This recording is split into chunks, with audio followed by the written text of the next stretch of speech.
বাকি সবগুলো ঠিক থাকবে এখানে কি x কমন নাও x কমন নিয়ে কি থাকে এখানে -2 kn -2 বাকি সব নেই ওইগুলো কোনো সমস্যা নাই ডট ডট লিখে ইকুয়াল টু 0 এই বিষয় থেকে গেলে কি অবশ্যই এর মানে কি হবে এই পদটার মান শূন্য হবে হ্যাঁ আচ্ছা আমি পরে লিখেছি আমি কি ভিতরে শর্ত মানে এটা বলছিলাম গ্যাস শুনলে তো কোনো কথাই না কিন্তু এখানে তো আছে এরকম তো থাকা যাবে না ভিতরে থেকে গেলে x² + 9 plus 6x hello good morning তোমরা কি আমাকে শুনতে পাচ্ছো জি স্যার জি স্যার শুনতে পাচ্ছি as I said in the last week তোমাদের A section এবং D section এর ক্লাস হবে যদি তোমার এই কোডটা কি হয় তোমরা চাইলে আমার এই কোডটা থাকতে পারবে না 100 সময় যদি কোনো কোড থাকবে না আমি একটু তোমাদের মাইকগুলো আনমিউট করে দিচ্ছি xy কি -2 ইকুয়াল টু কি 0 না ওটা 0 বানাই দিতে হবে যদি তো হয় অবশ্যই এটা কি শূন্য হতে হবে ঠিক আছে মান তখন তাহলে এটা শূন্য হলে কি k equal to 2 k equal to 2 হলে কি ইনপুটটা শূন্য হয়ে যায় তাহলে k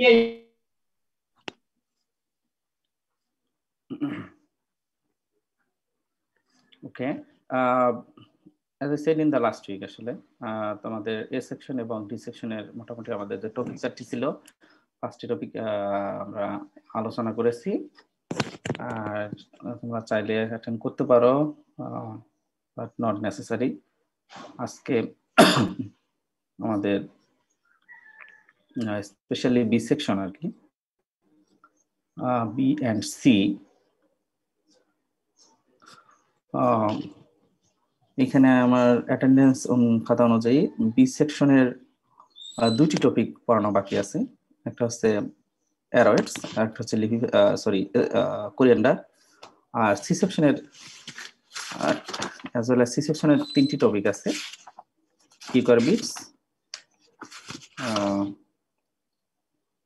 কোরিয়ান্ডার এন্ড অ্যারয়েডস সি সেকশনের এগপ্ল্যান্ট এবং লিফি ভেজিটেবল পড়ানো হচ্ছে ওকে তাহলে তোমরা বি এবং সি দুই সেকশনের স্টুডেন্টরা অ্যাটেন্ড করতে হবে আর আজকে আসলে আমরা যে টপিকটা স্টাডি করব সেটা ক্রপটা সেটা হলো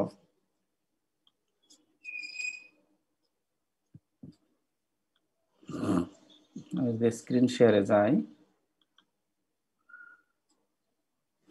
অ্যারয়েডস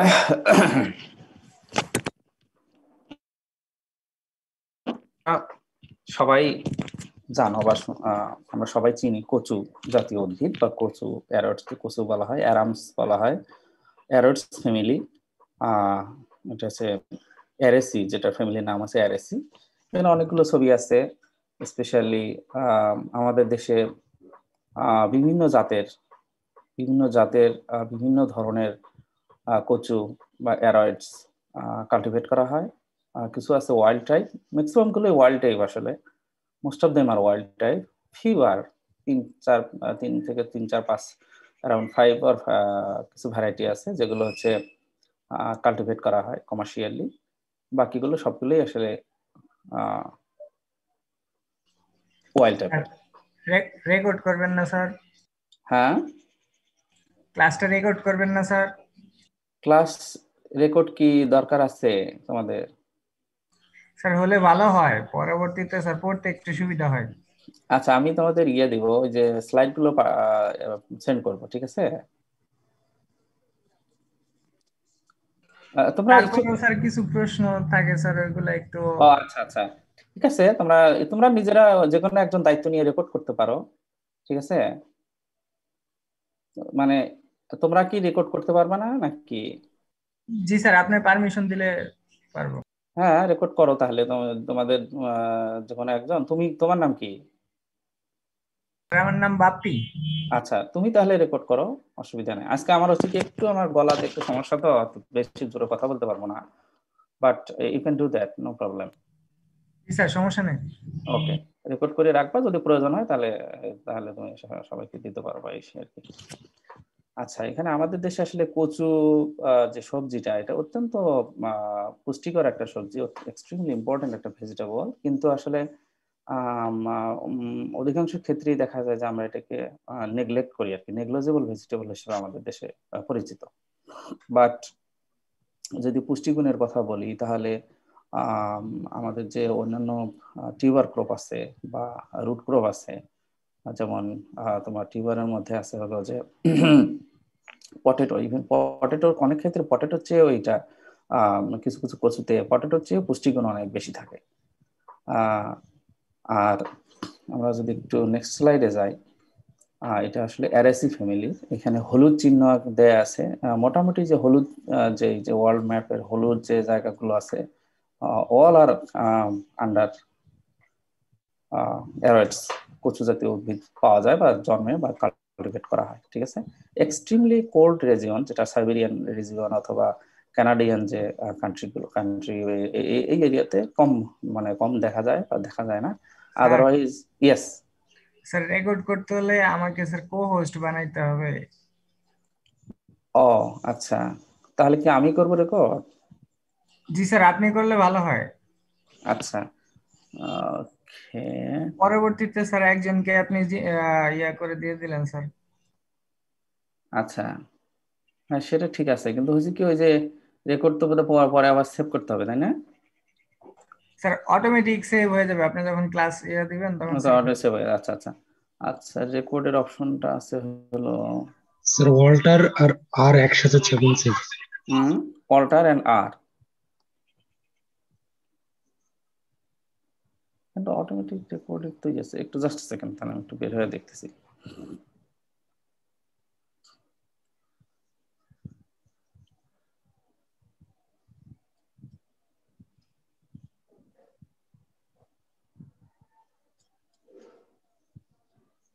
আচ্ছা, কোহোস্টের অপশনটা কোথায়, মানে তোমরা একটু বলতে পারো কি? আমি আসলে একটু ভুলে গেছি আর কি। আসি, কোহোস্টের অপশনটা, তোমাকে যদি কোহোস্ট দেই তাহলে কিভাবে ইয়ে করতে হবে? স্যার পার্টিসিপেন্টস এর উপরে রাইট ক্লিক করলে make him co host option আসে। ও, পার্টিসিপেন্টের উপরে রাইট ক্লিক করলে, তাই না? ওকে, মেক কোহোস্ট।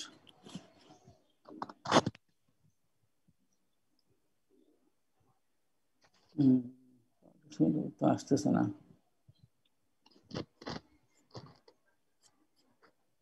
এইখানে তো আছে হলো তোমার ইনভাইট টাইপের, কি না? পার্টিসিপেন্টের উপরে ক্লিক করার পর যে নামের লিস্ট আছে, সেই নামের লিস্টের উপরে মনে হয় ক্লিক করতে হবে। ও আচ্ছা, নামের লিস্টের উপরে না? মানে যাকে আপনি কো-হোস্ট বানাবেন তার নামের উপরে ক্লিক করতে হবে। আচ্ছা, এখানে বাপ্পি, বাপ্পি কই গেল?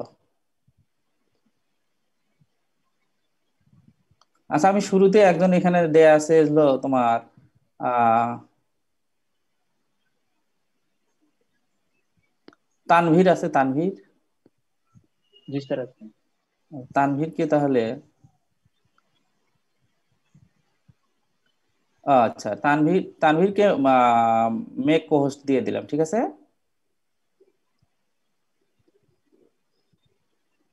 তানভীর, তুমি আসো?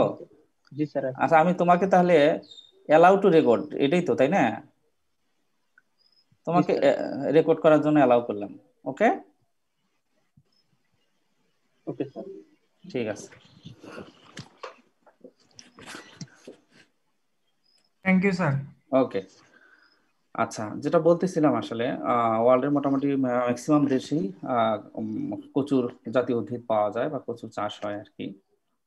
এর মধ্যে সাধারণত এটা একটা গরম, মানে কিছুটা ওয়ার্মার কন্ডিশন বা ওয়ার্মার হিউমিড কন্ডিশন পছন্দ করে আর কি। ট্রপিক্যাল কান্ট্রিগুলোতে এবং সাবট্রপিক্যাল কান্ট্রিগুলোতে পাওয়া যায়, বেশি মানে এক্সট্রিমলি টেম্পারেট কান্ট্রিতে খুব একটা দেখা যায় না। প্রায় 110টা স্পেসিস জেনাস আছে, মোর দেন 3000 প্রায় 3200 স্পেসিস আছে, এবং অধিকাংশ স্পেসিস গুলোই হচ্ছে এডিবল টিউবার্স বা কর্মস, আমরা যেটাকে বলি কর্ম হিসেবে বলা হয় আর কি, আন্ডারগ্রাউন্ড মডিফাইড স্টেম। এবং এটা একটা সাবসিস্টেন্স ক্রপ হিসেবে বিশেষ করে আমাদের দেশে লোকালি এটা হচ্ছে আমাদের দেশে শুধু না, ট্রপিক্যাল কান্ট্রি যেগুলো প্রচুর পরিমাণে এটা সাবসিস্টেন্স ক্রপ হিসেবে খাওয়া হয়। আমরা হয়তো বা কচুটা কারি হিসাবে খাই, আবার কিছু কিছু দেশে এই অ্যারয়েডস গুলোকে তোমার পাউডার ফর্মে প্রসেস করা হয়, ঠিক আছে, জাস্ট লাইক আটা বা ময়দার মতো প্রসেস করে সেগুলোকে স্টেপল ফুড হিসেবে, অনেক দেশ আফ্রিকান কিছু কিছু দেশ আছে যেগুলোতে স্টেপল ফুড হিসেবে অ্যারয়েডসকে খাওয়া হয়, কারণ এটা খুবই সস্তা, ইজিলি অ্যাভেলেবল, খুবই কম যত্ন পরিচর্যার মধ্যেই এটাকে হচ্ছে চাষ করা যায়, ঠিক আছে। এবং আরেকটা মানে ইম্পর্টেন্স হচ্ছে যে অ্যারয়েডসের মধ্যে মেডিসিনাল ভ্যালু থাকে। আমাদের দেশেও দেখা যায় অনেক মানে বিভিন্ন ধরনের কচু আছে যেগুলো বিভিন্ন ধরনের বাত জ্বর বা এরকম বিভিন্ন চিকিৎসায় আর কি, চিকিৎসা ক্ষেত্রে এই কচুগুলোকে পাতা বা ফর্ম এগুলো ইউজ করা হয়, এবং it is excellent valuable ornamental crop হিসেবে তোমরা দেখবা যে পট প্ল্যান্ট হিসেবে, যেহেতু এটা মোটামুটি খুব বেশি সান লাগে না, শেড লাভিং প্ল্যান্ট, মানে স্লাইটলি শেড লাভিং, কাজে করিডোরে ইভেন রুমের ভিতরে বাসার ভিতরেও কিন্তু বিভিন্ন কচু জাতীয় উদ্ভিদ যেগুলো পাতাগুলো দেখতে সুন্দর সেগুলো অর্নামেন্টাল প্ল্যান্ট হিসেবে ইকোনমিক্যালি ইউজ করা হয়। যদি আমরা ইম্পর্টেন্স গুলো দেখি, এটা একটা ইন্ডিজেনাস ক্রপ, অনেক পুরাতন একটা ফসল, ঠিক আছে। এটার উৎপত্তি আসলে ওইভাবে মানে এখন কংক্রিট ইয়া না, তবে মনে করা হয় আসাম, চীন এবং ইন্ডিয়ার মধ্যে যে আসাম আছে এবং চীন এবং থাইল্যান্ড, এই তিনটি দেশের মানে এই দুটি দেশের কোনো একটা জায়গায় আসলে এটা উৎপত্তি হয়েছিল। নিউট্রিশনের কথা আমি অলরেডি বলেছি যে ক্যারোটস অত্যন্ত পুষ্টিকর একটা সবজি, অনেক ক্ষেত্রে কচুর চেয়েও এটা আসলে আলুর চেয়েও অনেক বেশি পুষ্টিগুণ থাকে, বিশেষ করে ভিটামিনস এবং মিনারেলস থাকে প্রচুর পরিমাণে কচুর পাতার মধ্যে। অফ সিজন ক্রপ আসলে কচু আমাদের বাজারে, বিশেষ করে আমরা যদি দেখি মুখী কচুটা অথবা পানি কচু যে বাজারে পাওয়া যায়, এটা পাওয়া যায় কখন? সামারের পরে, অর্থাৎ বর্ষাকালের পরে আর কি, যখন দেখা যায় বাজারে অন্যান্য সবজির সংখ্যা মানে সবজি কমে আসে, তোমার শীতকালীন সবজি তো থাকেই না, এবং সামারের যে ভেজিটেবল গুলো আছে যে তোমার মিষ্টি কুমড়া বা কুমড়া জাতীয় যে সবজিগুলো, সেগুলো প্রায় শেষের দিকে চলে আসে, ঠিক আছে, জুলাই আগস্ট সেপ্টেম্বর মাসের দিকে। এই সময়টাতে কিন্তু বাজারে এই মুখী কচু বা বিভিন্ন ধরনের কচু, পঞ্চমুখী কচু বা আদার্স যে মানে কচু, বাঁশ কচু টাইপের, এগুলো বেশি পাওয়া যায়। তার মানে এটা একটা অফ সিজন ক্রপ হিসেবে আমাদের দেশে এটা খুবই ইম্পর্টেন্ট, এবং আদার্স কান্ট্রি অ্যাজ ওয়েল। আরেকটা হচ্ছে হার্ডি ক্রপ, আমি যেটা বলেছি আর কি, এটা অত্যন্ত কষ্ট সহিষ্ণু একটা ফসল, ঠিক আছে, মানে এটা তেমন যত্ন পরিচর্যার দরকার হয় না, রোগ বালাই কম হয়, আর কচুর পাতাগুলো স্পেশালি যেহেতু এটাতে অ্যালকালি জাতীয় আর কি, গরু ছাগলও কিন্তু এই কচু জাতীয় উদ্ভিদ তেমন একটা খায় না, কাজেই পশু পাখি দ্বারাও এটা ক্ষতি কম হয়, যে কারণে অল্প পরিচর্যায় অল্প যত্নে এটা কাল্টিভেট করা যায়। আর যেহেতু পরিচর্যা যত্ন কম লাগে, কাজে এটার প্রোডাকশন কষ্ট কম লাগে। Yield potential is very high, এটা আলুর চেয়ে অনেক বেশি ফলন হয় কচুর ক্ষেত্রে। তবে কিছু সমস্যা আছে, যেমন আমরা সবাই কচু পছন্দ করি না, এর কারণ হলো যে কচুর মধ্যে এক ধরনের ম্যাটেরিয়ালস থাকে, একটা যেটা বলা হয় ক্যালসিয়াম অক্সালেট ক্রিস্টাল বা র্যাফাইড বলা হয় আর কি।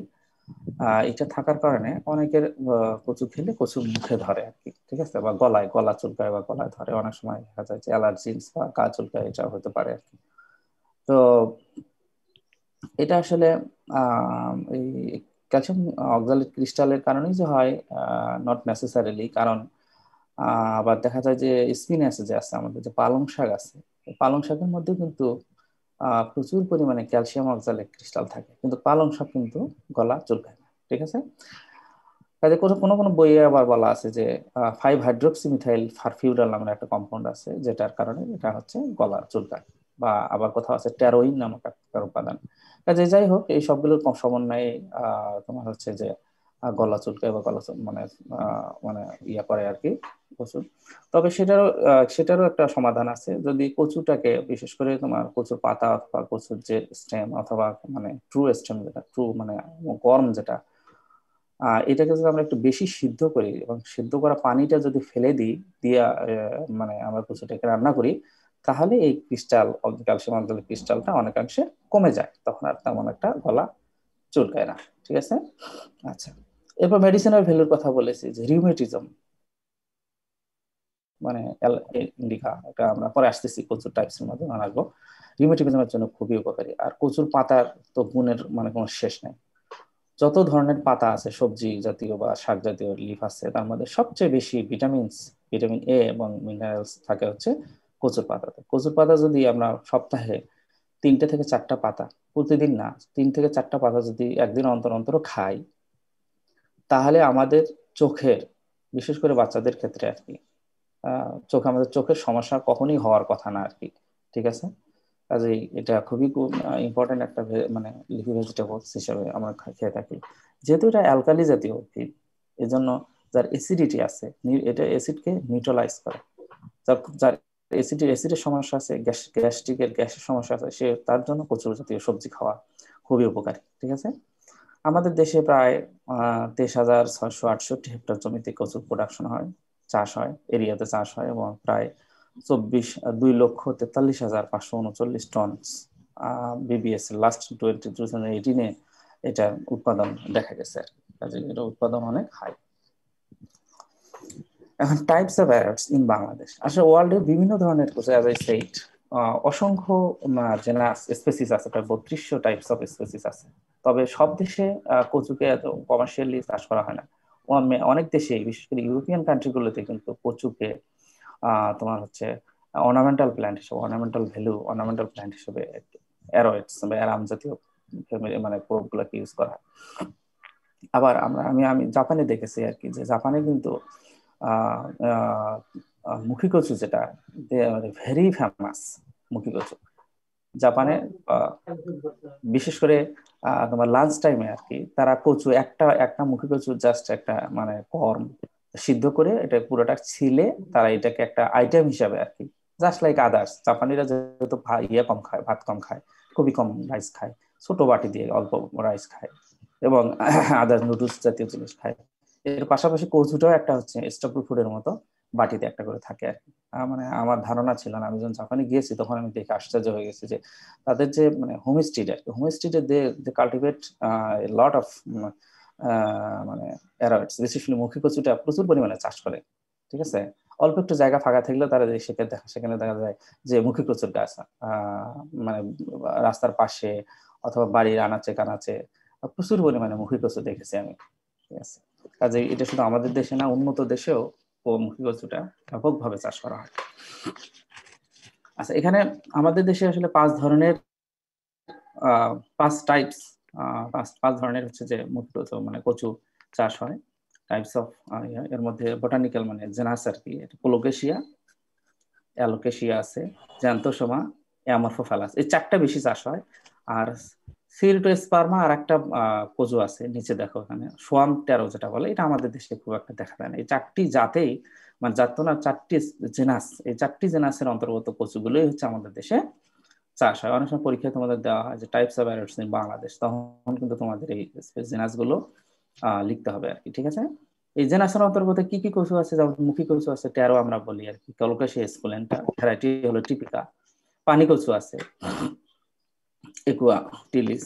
এবার পঞ্চমুখী কচু আছে, আমি ছবিগুলো পরে আসতেছি। পঞ্চমুখী কচু যেটা কোলোকেশিয়ার আন্ডারে।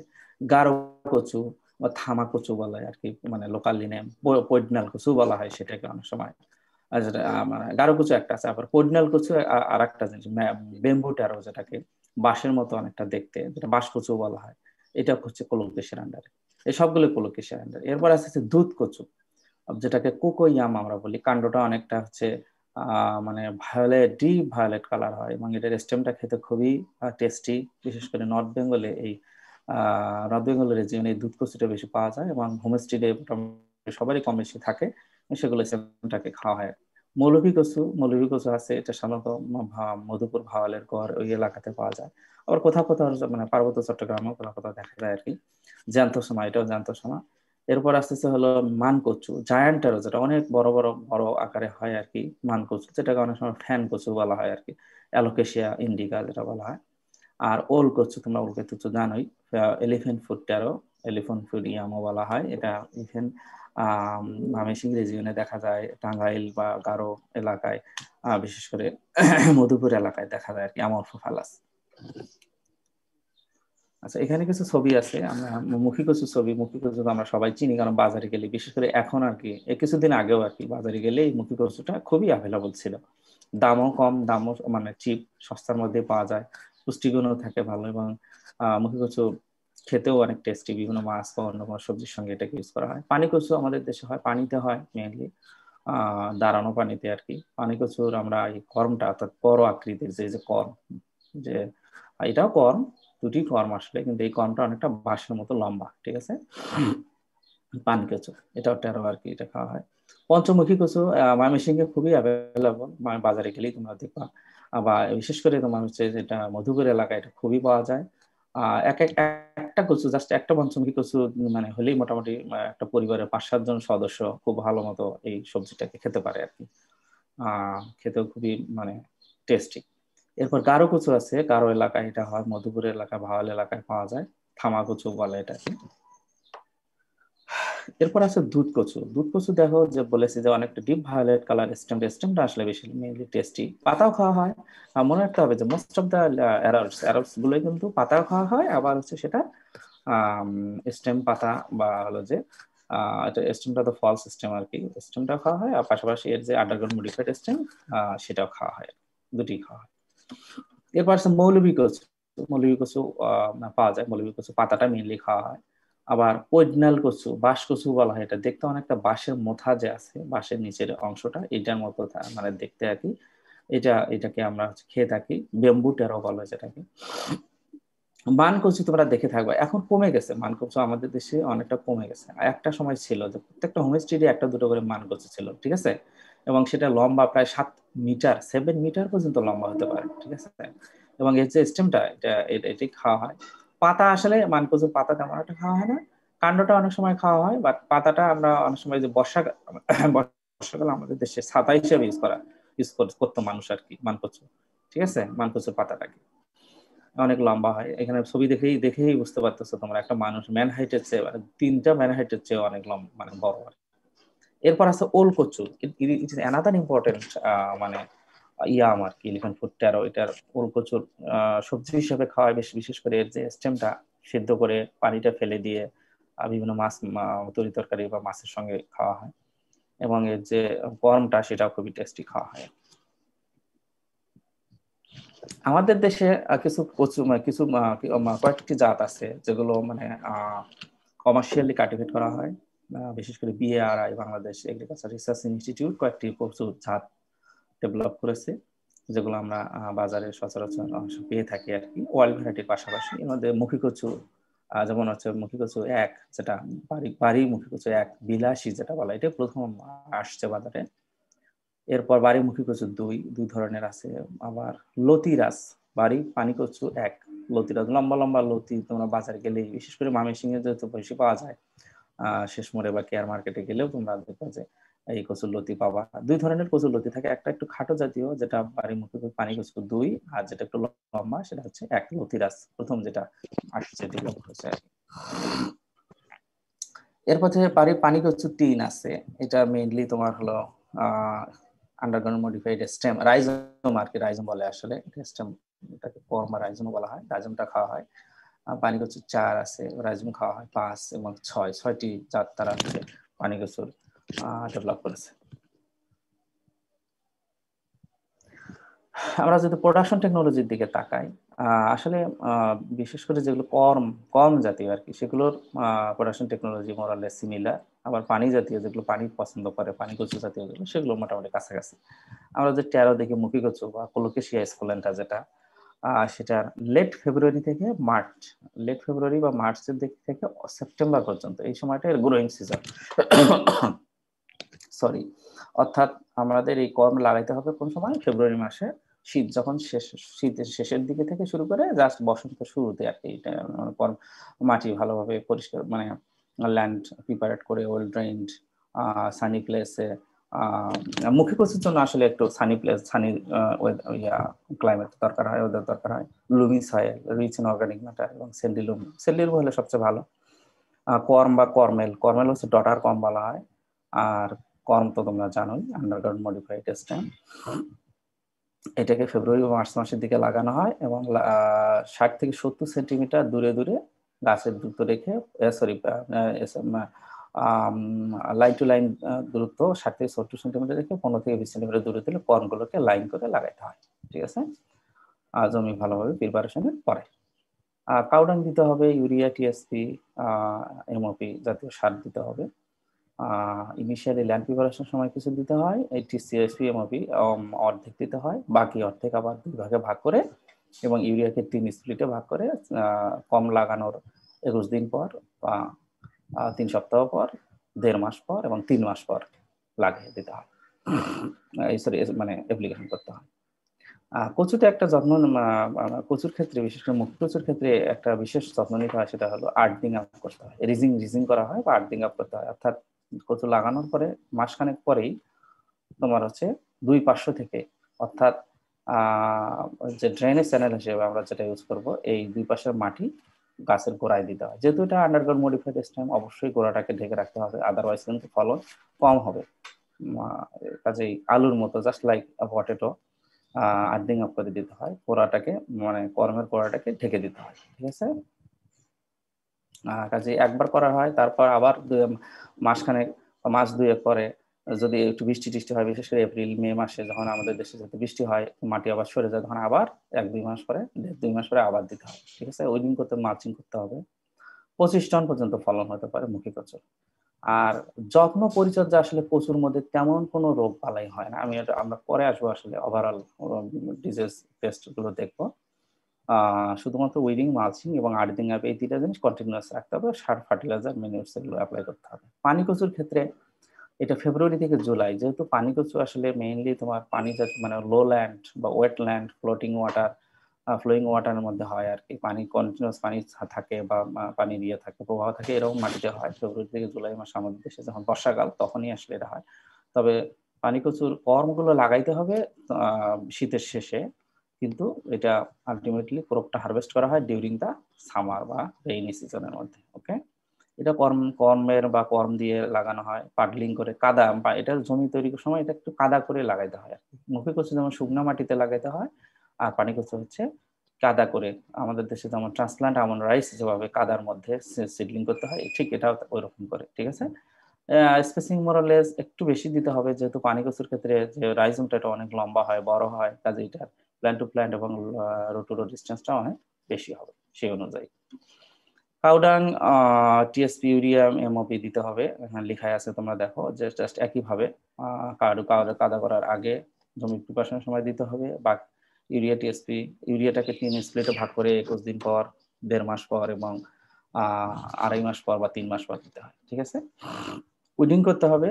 পানি কচুর জন্য তেমন একটা যত্ন দরকারই হয় না, এটা পানির মধ্যে থেকেই হয়, এবং এটা জাস্ট উইডিংটা ঠিকঠাক মতো করলে হয়। এটার মালচিং বা রিজিং কোনোটাই দরকার হয় না, আর্থিং আপের প্রয়োজন হয় না, যেহেতু পানির মধ্যে হয় আর কি। ফলন প্রায় 30 টন পার একটা। পঞ্চমুখী কচুটা কিছুটা মানে ট্যারো বা মুখী কচুর মতোই আসলে কি বলে হচ্ছে প্রোডাকশন টেকনোলজি। ফেব্রুয়ারি থেকে সেপ্টেম্বর, জাস্ট লাইক দ্যাট, একই রকম মুখী কচুর মতো। এটা ওয়েটল্যান্ড, মানে ওয়েল ড্রেইনড লাইট ল্যান্ড আর কি, উঁচু জমি, সানি প্লেসে করতে হয়, কর্ম বা কর্মেলের মাধ্যমে, ঠিক একই রকম, জাস্ট লাইক মুখী কচুর প্রোডাকশন টেকনোলজি আর পঞ্চমুখী কচু প্রোডাকশন টেকনোলজি একই, ফলনও প্রায় কাছাকাছি। গারো কচু, যেটা ভাওয়াল এবং মধুপুরের এরিয়াতে বেশি পাওয়া যায় গারো কচু। এটা স্টেপল ফুড হিসেবে গারো, মানে ট্রাইবাল পিপল আসলে, মানে স্টেপল ফুড হিসেবে, specially during the end of summer, ওই সময় যদি অন্য সবজি কম থাকে, কচুটাকে তারা শুধুমাত্র সবজি হিসেবে না, ইভেন মেইন খাদ্য হিসেবেও খেয়ে থাকে। এইটারও production technology more or less similar to মুখী কচু। এরপর দুধ কচু আছে। দুধ কচুটা আসলে মেইনলি মানে এটা কমার্শিয়ালি ওইভাবে কাটে। এই যে 3টি কচুর কথা বললাম, টেরো বা মুখী কচু, পানি কচু, পঞ্চমুখী কচু এবং গারো কচু, এই কচুগুলো কিন্তু হচ্ছে কমার্শিয়ালি কাল্টিভেট করা হয়। ঠিক আছে, বাকি যেগুলো আসতেছে এগুলোর মধ্যে ম্যাক্সিমাম গুলো হচ্ছে যেমন দুধ কচু, এটা আসলে কমার্শিয়ালি না, এটা হোমস্টেড ক্রপ হিসেবে থাকে আর কি, অনেক জায়গায় পাওয়া যায়। বছরের যে কোনো সময় এটা লাগানো যেতে পারে, যেহেতু এটা স্টেমটা মেইনলি খাওয়া হয়, কম না স্টেম বা আপনার লিফটাকে খাওয়া হয়। পার্শিয়ালি শেড লাভিং প্ল্যান্ট আসলে অনেকটা কর্ম দিয়ে করা হয় এটা। যেহেতু এটা হোমস্টেড ওইভাবে স্পেসিং মেইনটেইন করা হয় না, তারপরে কেউ যদি চাষ করতে চায় কমার্শিয়ালি তাহলে 60 × 45 সেন্টিমিটার স্পেসিং দিতে হবে। ইউরিয়া, টিএসপি, এমওপি, সার এবং কাউডাং দিতে হবে, জাস্ট লাইক মুখী কচু। আদার্স লিভস আর এডিবল আছে, লিভস বা স্টেমসটা আছে এডিবল পোর্শন। মৌলভী কচু just like same as tarot, দুধ কচুর মতোই এটা হচ্ছে। মৌলভী কচু মেলে পাতাটা খাওয়া হয় জ্যান্ত সমান। এটা হচ্ছে এই দুধ কচু এবং মৌলভী কচু দুটোই হচ্ছে under the genus Xanthosoma. Okay, next হচ্ছে মান কচু, যেটা হচ্ছে অ্যালোকেশিয়া মানে অ্যালোকেশিয়া জেনাসের অন্তর্গত। বছরের যে কোনো সময় খরিফ সিজনে, বিশেষ করে এনি টাইম ডিউরিং খরিফ সিজন, অর্থাৎ সামার সিজনে আর কি এটা কাল্টিভেট করা হয় মান কচু। মান কচুটা কমার্শিয়ালি আসলে ওইভাবে করা হয় না, হোমস্টেড প্ল্যান্ট হিসেবে একটা দুটো করে গাছ থাকে, এখন কমে গেছে আসলে, ধীরে ধীরে এক্সটিংক্ট হয়ে যাচ্ছে, কারণ এখন বাড়ি ঘরে এত বেশি মানে করা হচ্ছে, দেখা যাচ্ছে এগুলো জঙ্গলেও মানে জঙ্গলে আসলে জঙ্গলে বেশি হতো আসলে মানকচু জাতীয়, বা বাড়ির পরিত্যক্ত জায়গায় পিছনের দিকে মানকচু বেশি দেখা যেত। স্টেম বা কাটিং অথবা পরমিল দিয়ে, সাকার দিয়ে, রাইজম দিয়ে এটাকে কাল্টিভেট করা হয়। স্পেসিং এটা অনেক বেশি, যেহেতু আকারে অনেক বড় হয়, প্রায় 1.5 মিটার পর্যন্ত লাইন টু লাইন ডিস্টেন্স রাখতে হবে। কমার্শিয়ালি কাল্টিভেট করতে গেলে প্রায় 1 মিটারের কাছাকাছি 75 থেকে 90 সেন্টিমিটার রাইজম টু রাইজমের ডিস্টেন্স হবে।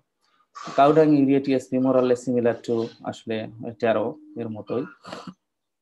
এবং যেহেতু এটা অনেক বড় হয়, রাইজমটা অনেক লম্বা হয়, কাজে এটার গোড়াটাও কিন্তু ঢেকে দিতে হবে। মাটি যতটুকু পারা যায় ঢিবির মতো করে আসলে, ঢিবির মতো করে মানে মাউন্টের মতো করে উঁচু করে প্রায় 1 মিটার পর্যন্ত মাটি দিয়ে ঢেকে দিতে হবে, যাতে করে গোড়াটা মানে রাইজমটা ঢেকে থাকে, তাহলে ফলনটা আরো ভালো হবে। ঠিক আছে, এবং হারভেস্ট করা যায় অন্য কচুর মতো না। অন্য কচু তো 3, 3.5 বা 4 মাসের মধ্যে হারভেস্ট করা যায়, কিন্তু মান কচুর ফার্স্ট হারভেস্টিং করতে প্রায় 2 থেকে 3 বছর লেগে যায়। ঠিক আছে, মানে প্রথম লাগানোর পর থেকে প্রায় 3, 3.5, 4 বছর পরে প্রথম হারভেস্টিংটা করা যায়। ঠিক আছে, মেইন মানে সরি প্রথম হারভেস্টিং করতে এত সময় লাগে। এরপর আছে ওল কচু, এলিফ্যান্ট ফুড ইয়াম, এটাও খুবই টেস্টি, আমাদের দেশে খাওয়া হয়। ওল কচু কমার্শিয়ালি কাল্টিভেট করা হয়, আমি তো মানে আমাদের ক্যাম্পাসে অনেক দেখেছি আর কি, ওল কচু পাওয়া যায় ক্যাম্পাসে বলতে কেয়ার মার্কেটে অথবা শেষ মোড়ে বাজারেও পাওয়া যায়, শহরেও তো আরো বেশি পাওয়া যায়। এলিফ্যান্ট ফুড ইয়াম, অ্যামরফোফালাস, এটা হচ্ছে জানাস হচ্ছে অ্যামরফোফালাস, ফেব্রুয়ারি থেকে অক্টোবর মাসে, কিছুটা স্লাইটলি লেট আসলে, শীতের আগে পর্যন্ত পাওয়া যায়। এবং দেখো প্রত্যেকটা কচু কিন্তু আসলে সামারের শেষে, মানে যে সময় সবজি কম থাকে বাজারে, এই সময় কচুটা পাওয়া যায়, এই জন্য কচুর গুরুত্বটা অনেক বেশি আসলে। ওয়েল ড্রেইন সয়েল, সেন্টিলুম সয়েলে চাষ করা হয় কচু কর্মের মাধ্যমে, টেরোর মতোই আসলে অনেকটা, বা দুধ কচুর কাছাকাছি স্পেসিংটা দিতে হবে। টিএসপি, ইউরিয়া, টিএসপি, এমওপি এবং কাউডাং মোরলেস একই পরিমাণে দিতে হয়, জাস্ট লাইক মুখী কচু। মুখী কচুর মতোই আফটার কেয়ার, যত্ন নিতে হবে, উইডিং করতে হবে, মালচিং করতে হবে, এবং crop generally not harvested after 1 ইয়ার। এখানে বলছে একবারই শুধু হারভেস্ট করা হয়, আবার নতুন করে রিপ্লান্টিং করতে হবে। ওকে,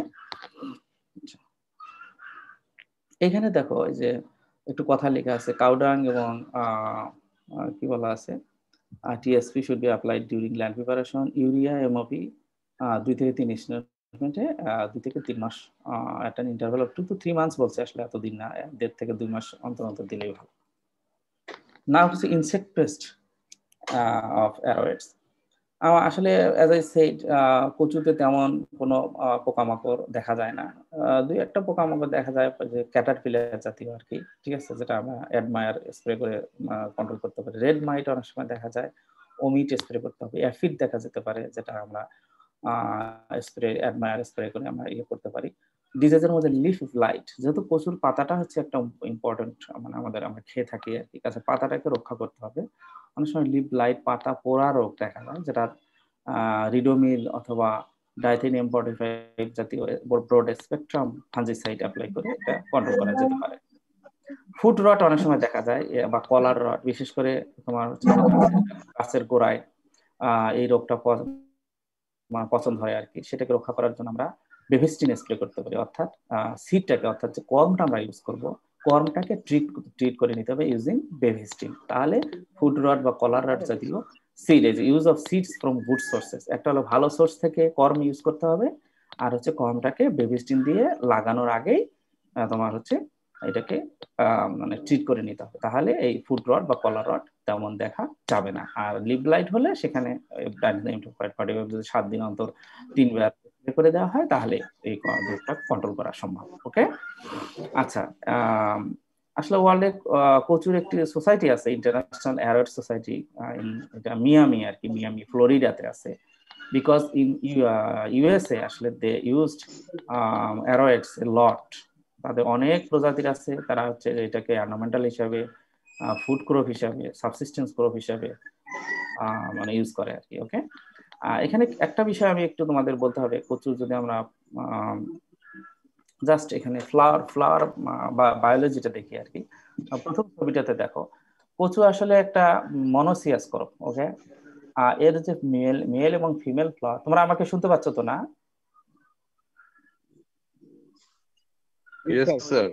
আচ্ছা, এটা হচ্ছে একটা মনোসিয়াস ক্রপ, এর মেল এবং ফিমেল যে পার্ট দুটো একই গাছে থাকে। ওকে, কিন্তু একই গাছে থাকার পরেও তোমার সেলফ পলিনেশন হয় না।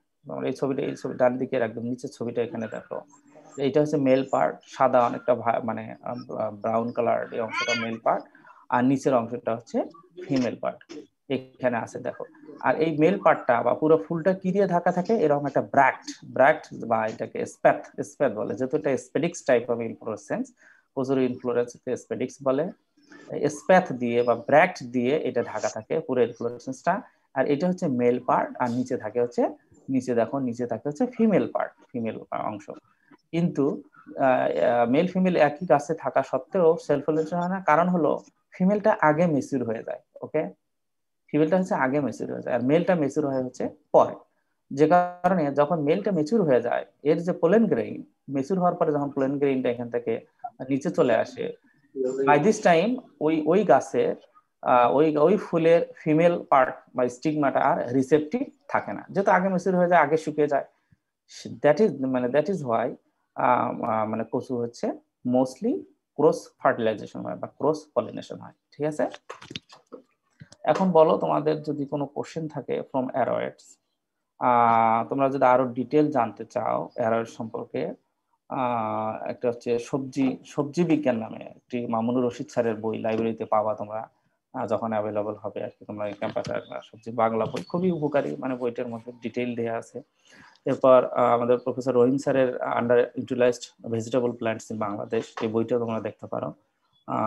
আরো অনেক ডিটেল তোমরা কচু সম্পর্কে জানতে গেলে ইন্ডিভিজুয়াল প্রত্যেকটা কচু আলাদা আলাদা করে ডিটেইল প্রোডাকশন টেকনোলজি দেয়া আছে, তোমরা চাইলে সেখান থেকে পড়তে পারো। এখন তোমাদের যদি কোনো কোশ্চেন থাকে from aroids, please feel free to ask.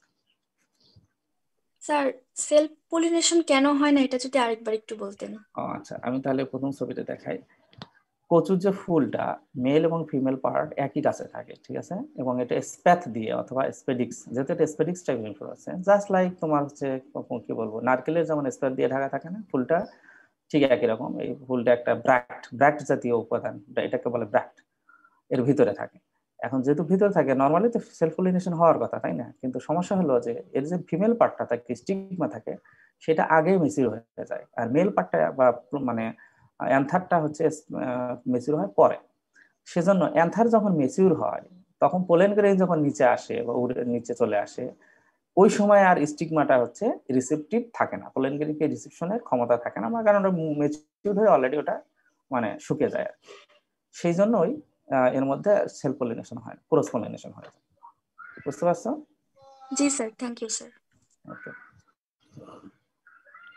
আচ্ছা, তোমাদের যদি কোশ্চেন না থাকে আমার মনে হয় আমরা, ইয়েস স্যার, যে আপনি বললেন স্যার কচু সিদ্ধ করে পানি ফেলে দিতে হবে। হ্যাঁ, স্যার পানি যদি ফেলে দিই তাহলে স্যার পানিতে দ্রবণীয় ভিটামিন আর কিছু নিউট্রিয়েন্ট বাইরে চলে যাবে না? ডেফিনেটলি কিছু ভিটামিন, ওই যে বললাম যে যে যে যে কচুগুলো হচ্ছে মুখ চুলকায়, ঠিক আছে, মুখ চুলকায় বিশেষ করে তোমার রাইজমটা আর কি। মুখী কচুর ক্ষেত্রে এটা এটা করার প্রয়োজন নাই, মুখী কচুতে তেমন মুখ চুলকায় না। কিন্তু কিছু কচু আছে বিশেষ করে যেগুলো রাইজম খাওয়া হয়, পানি কচু জাতীয় আর কি, অথবা ডেরা মানে স্টেমটা খাওয়া হয়, বুঝতে পারছো, যেমন দুধ কচু অথবা তোমার মান কচু, ঠিক আছে, বা ফ্যান কচু যেটা বলে, এগুলোর স্টেমটাতে ক্যালসিয়াম অক্সালেট ক্রিস্টাল এটা বেশি পরিমাণে থাকে। আর এইটা হচ্ছে তোমার মুখির চেয়ে অর্থাৎ কর্মের চেয়ে পাতাতে বেশি থাকে। সেই জন্য দেখা যায় যে কচু যখন পাতা মানে আমরা পাতা খাই, ভর্তা হিসেবে খাই, বিভিন্ন ফর্মে খাই, তখন তোমার পাতাটার সেই পানিটা সিদ্ধ করে কিন্তু ফেলাই দিতে হয়, ঠিক আছে।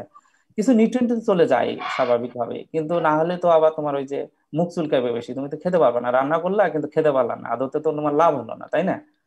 কাজেই মানে সেটার থেকে যাতে কিছুটা রক্ষা পাওয়া যায় সেই জন্য বিশেষ করে পাতা এবং স্টেম, কারণ এই র্যাফাইড যেটা ক্যালসিয়াম অক্সালেট ক্রিস্টাল এটা বেশি থাকে, আবার মুখিতে কিন্তু তেমন থাকে না। কাজে মুখিটার পানি ফেলে সিদ্ধ করে তেমন ফেলে দেওয়া থাকে, আবার যেটা রাইজম সেগুলোতে আবার একটু থাকে আর কি।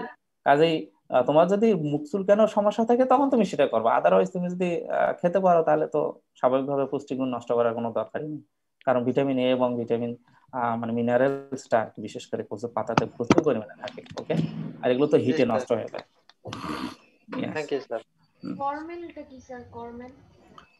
কর্মেলটা হচ্ছে এটা আন্ডারগ্রাউন্ড মডিফাইড স্টাফ। পটেটোর ক্ষেত্রে যেমন টিউবার, কচুর ক্ষেত্রে এটাকে কর্মেলটা হচ্ছে ডটার কর্ম, অর্থাৎ তুমি মুখী কচুর যদি ছবি দেখো, এই দেখো, এই যে এই কচুটা দেখতেছো না, বড়টার যে সাথে মানে পেটের মধ্যে আবার আরেকটা দেখা যাচ্ছে ছোট, এইটাকে বলে হচ্ছে কর্মেল বা ডটার কর্ম, অর্থাৎ মেইন কর্ম থেকে এক্সট্রা গ্রোথের মতো আর একটা ছোট কর্ম যেগুলো তৈরি হয় সেগুলোকে বলে হচ্ছে, এটাও এক ধরনের কর্ম। তুমি মানে যখন প্ল্যান্টিং করবা তখন এটাকে আলাদা করে প্ল্যান্টিং করলেও সেখান থেকে গাছ হবে, ঠিক আছে। এই ডটার কর্মটাকে বলা হচ্ছে কর্ম। ওকে, আর কর্মটা তোমরা তো জানোই যেটা underground modified stem, just like পটেটোর ক্ষেত্রে যেমন টিউবার। ইয়েস,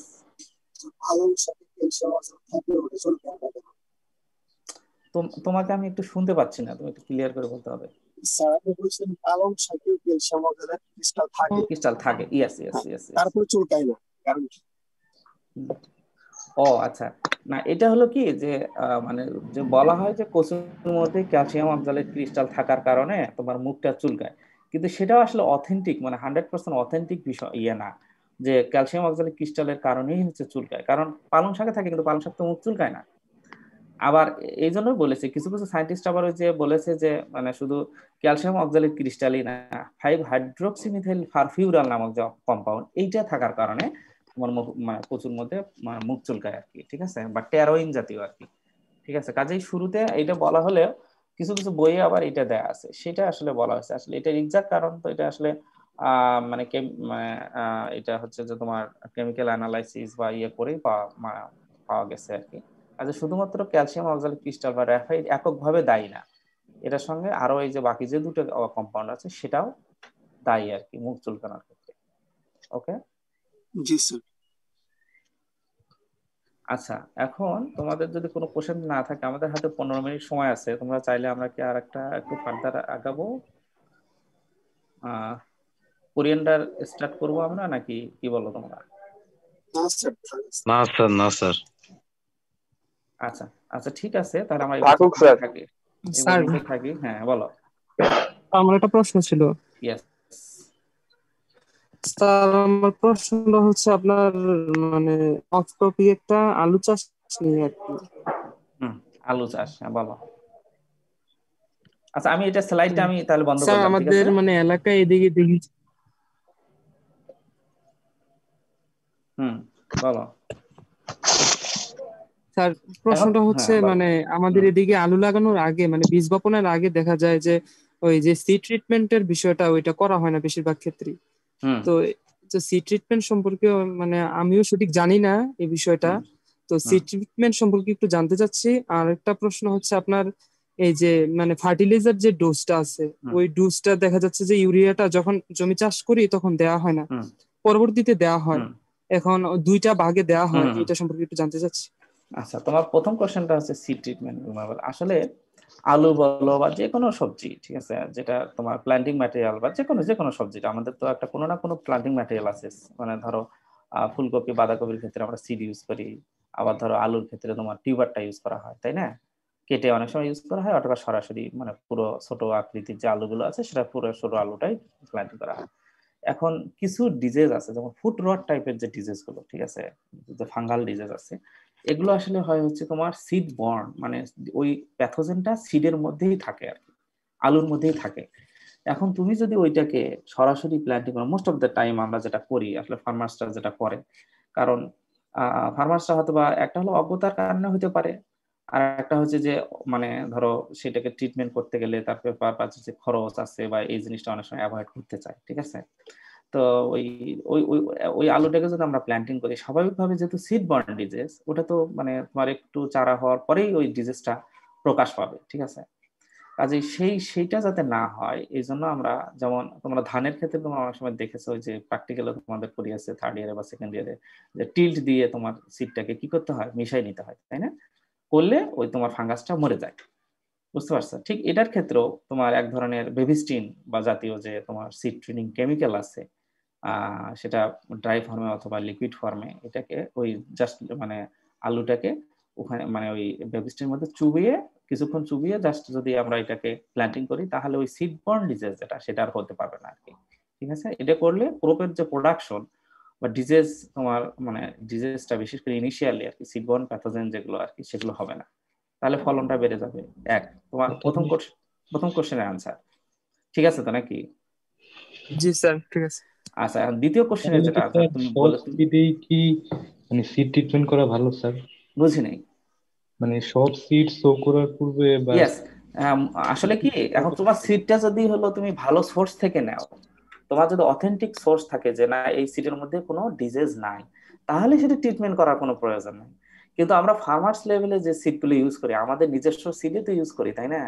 খুব মানে কম ফার্মার্সে আছে যারা তোমার হলো যে ভালো সোর্স থেকে, অথেন্টিক সোর্স থেকে বীজ পায়, তাই না? আমাদের দেশে তো সিডের একটা বিগ প্রবলেম।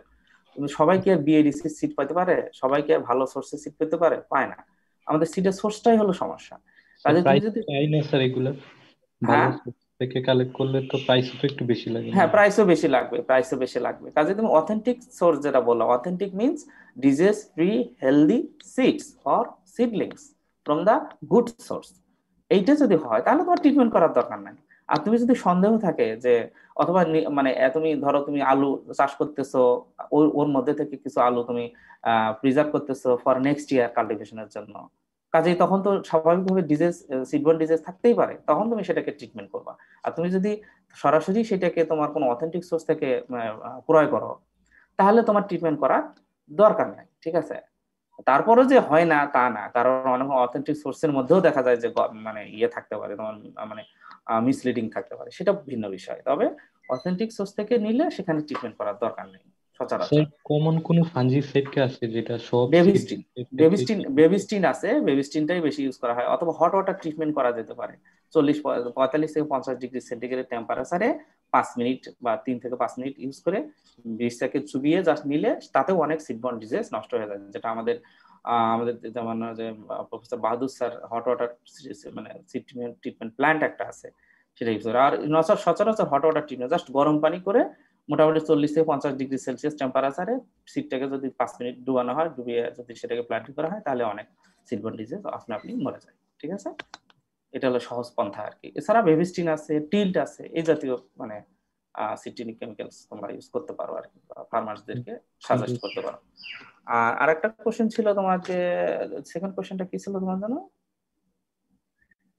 স্যার আলু চাষে যে ফার্টিলাইজার ডোজটা ইউরিয়ার ক্ষেত্রে দেখা যায় যে ইউরিয়াটা মানে জমি চাষের সময় দেওয়া হয়। বুঝতে পারছি। আচ্ছা, এখন এটা হলো ইউরিয়া শুধু আলু চাষের ক্ষেত্রে না, যে কোনো ক্রপের ক্ষেত্রে ইউরিয়া আমরা কখনোই শুরুতে দেই না, ল্যান্ড প্রিপারেশনের সময় দেই না। দেই না তো।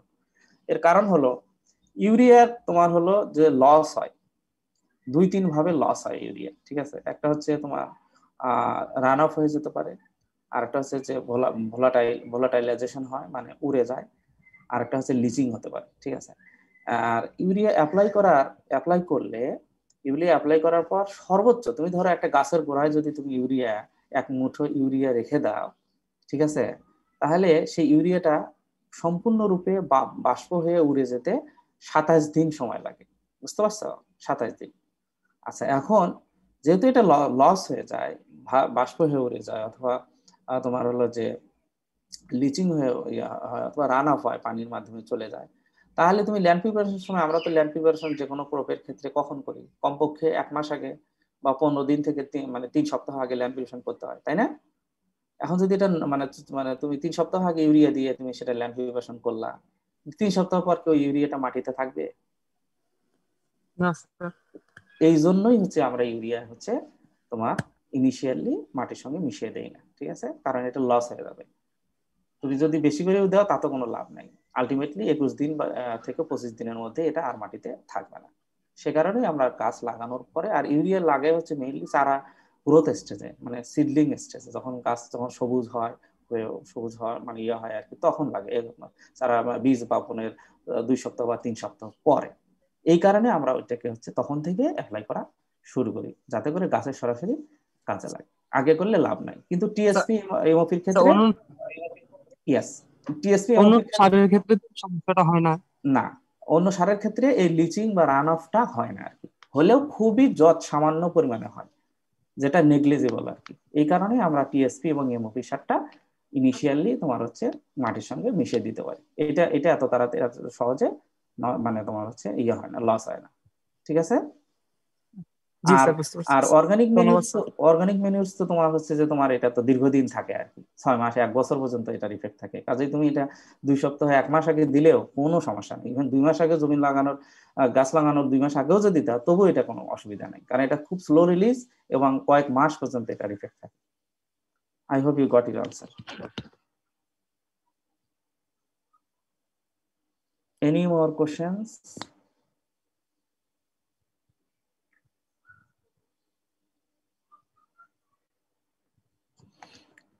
আর কোনো কোশ্চেন আছে তোমাদের? স্যার আজকের ক্লাসের সাইটটা কিভাবে পাবো? আমি পরে এক সময় তোমাদের পাঠাই দেব, নেক্সট কোনো একটা ক্লাসে, ঠিক আছে। আচ্ছা, তোমাদের এইখানে মনে হয় সম্ভবত সেন্ড করা যেতে পারে, তাই না? কোনো একটা অপশন আছে সামহায়ার, চ্যাট বক্সে দেওয়া যায়, তাই না? জি স্যার, অ্যাটাচ ফাইল অপশনে, অ্যাটাচ ফাইল অপশনে চ্যাট বক্সে গেলাম, কিন্তু